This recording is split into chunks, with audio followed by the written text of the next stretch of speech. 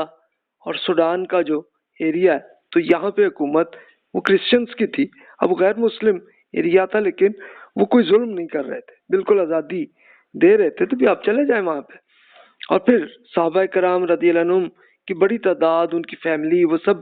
چلے گئے تھے۔ چلے گئے تو وہ بڑے سکون سے، امن کے ساتھ وہ رہے، اور انہوں نے پھر دعوت بھی ایسی وہاں پہ پھیلائی۔ اب جتنے صحابہ گئے تھے تو ان کے پوری جو سوسائٹی بن گئی، تو ان کے ہیڈ بن گئے تھے جعفر صادق رضی اللہ عنہ۔ تو جعفر رضی اللہ عنہ نے پوری قرآن مجید، وہ اسپیشل بادشاہ حبشہ کے جو بادشاہ تھے، تو انہوں نے اسپیشل پوچھا ان سے کہ بھی آپ بتائیے آپ پہ کیا دین ہے، کیا معاملہ ہے، تو انہوں نے پھر سورہ مریم پڑھ کے سنائی، تو بادشاہ رونے لگ گئے، اتنے متاثر ہوئے تھے وہ۔ اور اس وقت پھر مکہ مکرمہ کے لوگوں نے بھی ایک ان کے ایمبیسیڈر عمر بن عاص وہ تھے، تو وہ آئے اور انہوں نے کہا تھا جی ہمارے بندے ادھر آ گئے، آپ ان کو ہمارے طرف بھیج دیں، آپ ہمیں ان کو یہاں سے نکال دیں۔ تو اب وہی بادشاہ نے جب جعفر رضی اللہ عنہ سے پوچھا، تو انہوں نے پھر سورہ مریم سنائی، تو وہ اتنے متاثر ہوئے، انہوں نے کہا کہ نہیں جناب، ہم نہیں واپس لانے دیں گے، یہ آرام سکون سے آزادی کے ساتھ رہیں۔ اور پھر اس کا عمر بن عاص جو ہے وہ تو چلے گئے۔ اس کے بعد رسول اللہ صلی اللہ علیہ وسلم کی دین کو، قرآن کو جب پڑھا، تو وہ خود ہی مان لے آئے تھے رضی اللہ عنہ، اور رسول اللہ صلی اللہ علیہ وسلم نے انہی کو پھر گورنر بھی بنایا تھا عمان کے ایریے کے۔ اور انہوں نے پھر دین کے کام کے لیے کتنا کام کیا کہ پھر رومن امپائر کے ساتھ جہاد بھی انہوں نے زبردست کیا تھا، اور وہ جا کے ایجپٹ کی فتح بھی انہوں نے کی تھی۔ تو آج ایون یہ جو القاہرہ جو شہر ہے، مین کیپٹل سٹی ہے ایجپٹ کا، تو یہ اس کو آباد بھی عمر بن عاص رضی اللہ عنہ نے کیا تھا۔ تو ذرا یہ امیجن کریں۔ تو اسی بیسس پہ پھر وہ کہتے ہیں کہ جناب اگر آپ پہ دین پہ کوئی پابندی نہیں ہے تو پھر ٹھیک ہے، آپ رہیں آرام سے، جاب بھی کر سکتے ہیں، کوئی حرج نہیں، اور اگر آپ کو دین سے ہٹا رہے ہیں تو پھر ہجرت کریں۔ لیکن اب آپ کے ذہن میں سوال ہوگا جی آج کل کے زمانے میں ہجرت پریکٹیکلی ہے بھی نہیں۔ اب یہ آج کل آپ نے سنے ہوں گے نا کہ جیسے یہ میانمار میں اس طرح کا سلسلہ چل رہا تھا، لیکن چلے مسلم ممالک نے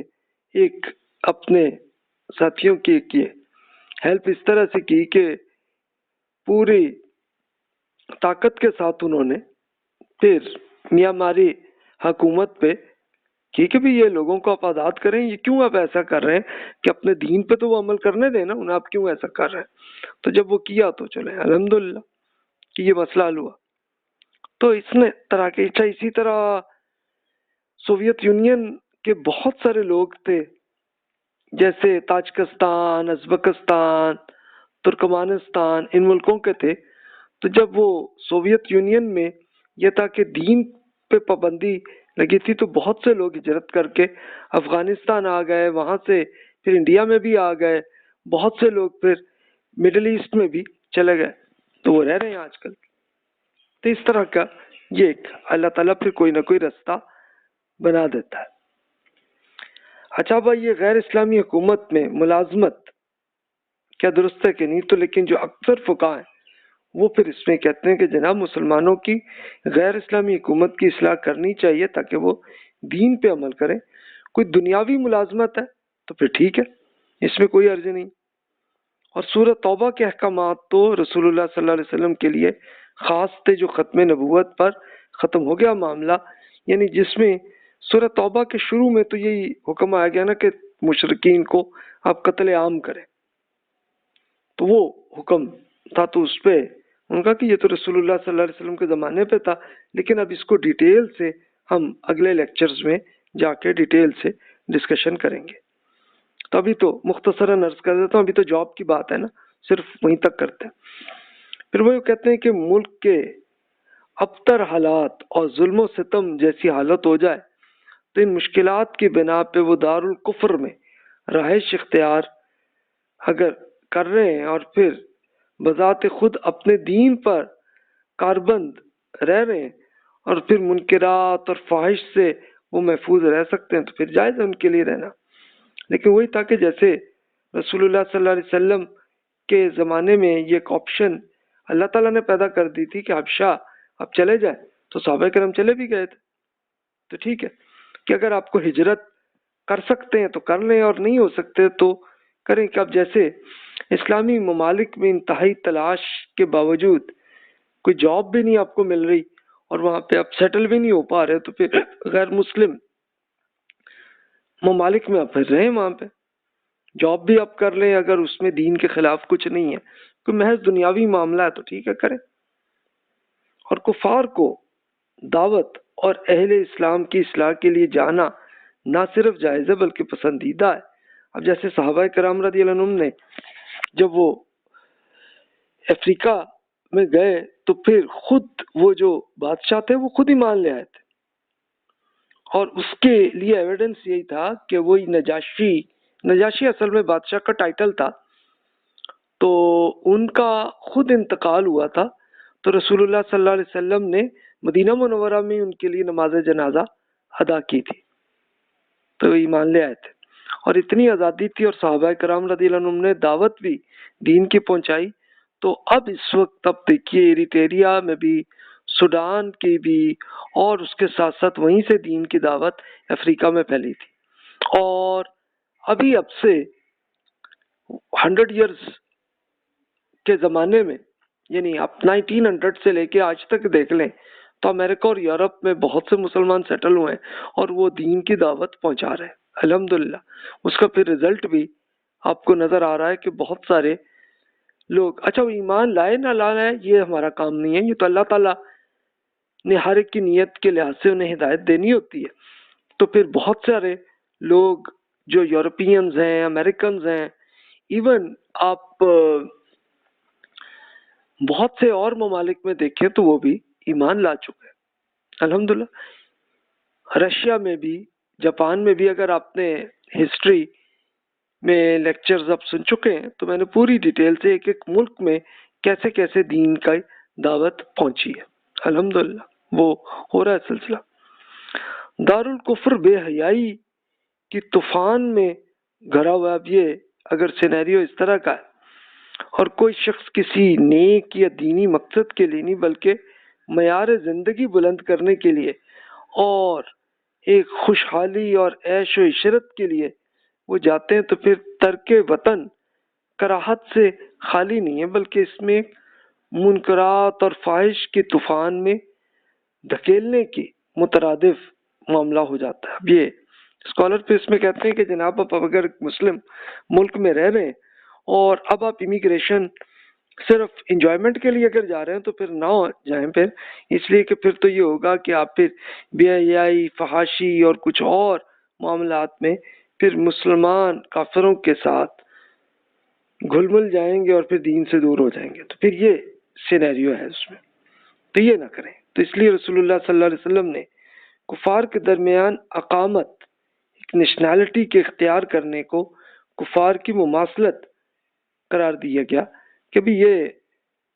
نہ کریں آپ، کہ یعنی اگر بالکل آپ دین سے خود اپنی آپ خود گمراہ اس میں ہونے کی ایکسپیکٹیشن لگ رہی ہے پھر امیگریشن نہ کریں. تو پھر یہی اس میں اسکالرز پھر اس میں یہی کہتے ہیں کہ جناب اگر تو بالکل اوپن کلچر ہے تو ٹھیک ہے جی، امیگریشن بھی آپ کر لیں، جاب بھی کر لیں، بزنس بھی کر لیں تو ٹھیک ہے، اور دین کی میسج بھی پہنچا دیں. اور اگر نہیں ہو پا رہا تو پھر نہ جائیں. تو یہی پھر اس میں آتی ہے.